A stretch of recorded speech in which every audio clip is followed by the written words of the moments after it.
Packers, Eagles. Packers travel to Philadelphia.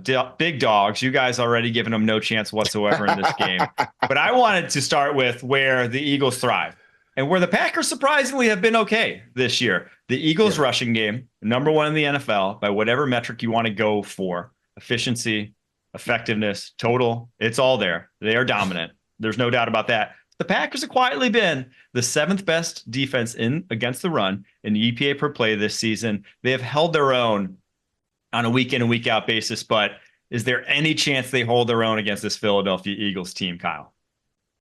Uh, Honestly, no.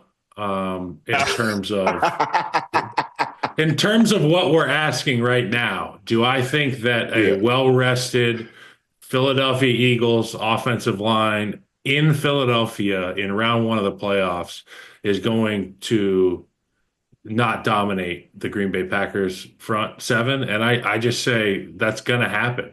And we talk often about defenses winning championships. I think run games travel, but they're even better at home because when you're at home, you get to communicate with your guys as to who we're going to. If the linebackers are on a string, you can have the conversations pre-snap. If there's mug looks from the Packers, you can communicate that, sort it out, use the play clock to your advantage, get it all the way down to zero. I don't care. But the most important reason why I think that the Philadelphia Eagles offensive line in this run game is going to have incredible success is because they're going to protect their quarterback, Jalen Hurts. And they understand that probably without Jalen Hurts, we're not going to, you can throw all those records out the window from the regular season because without Jalen Hurts, we won't be able to attain a Super Bowl win. And I think that early on in the playoffs, we're going to see a heavy dose of running the football. Saquon Barkley sees the light at the end of the tunnel. It's in New Orleans. It's with a Super Bowl win, and they can do it on his shoulders and his quads. I can't wait to watch the Philadelphia O-line dominate the Green Bay Packers.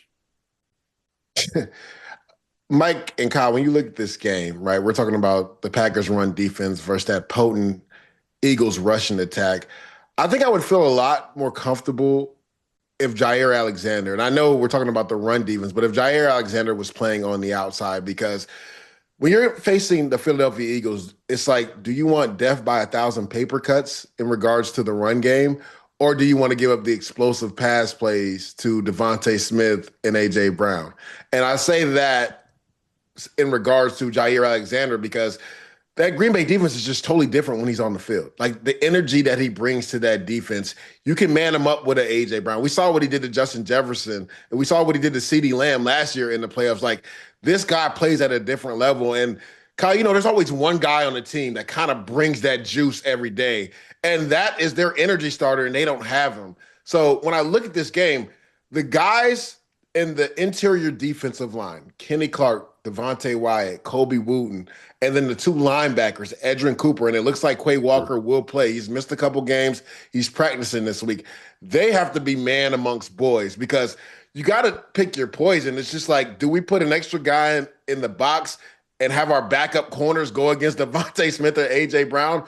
Or do those guys that I just mentioned, those four guys more specifically, they got to be grown men versus a grown offensive line to mitigate this run game. That way you can give help to your corners on the outside. And that right there is the conundrum for the Green Bay Packers when you're talking about trying to slow down this Philadelphia Eagles offense. Yeah, I actually do think they could stop the rush, slow down the Eagles rushing offense. But what it would take you just got to slow it is down. what you just mentioned. They are going to have to put every resource possible. It's going to have to be single high every single snap, extra guy in the box, because I think they have the players to do it. Edrin Cooper, since he took over as starter, second half of this season, highest run stop percentage in the NFL. The guy plays on the opposite line of the line of scrimmage as well as any linebacker in the NFL, and he's just a rookie. He has transformed their run defense in that way. But then when you play in single high every snap, that means A.J. Brown, Devontae Smith have one-on-ones every snap. So it's like you're picking your poison here.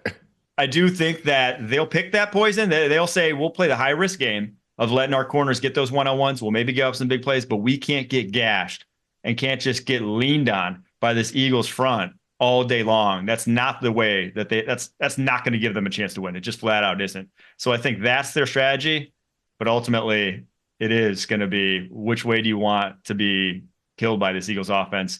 more often than not. It's been the running game, but I think they still could do it through the air with the way the Packers corners are. So I agree. The Jair Alexander injury really puts them behind the 8 ball.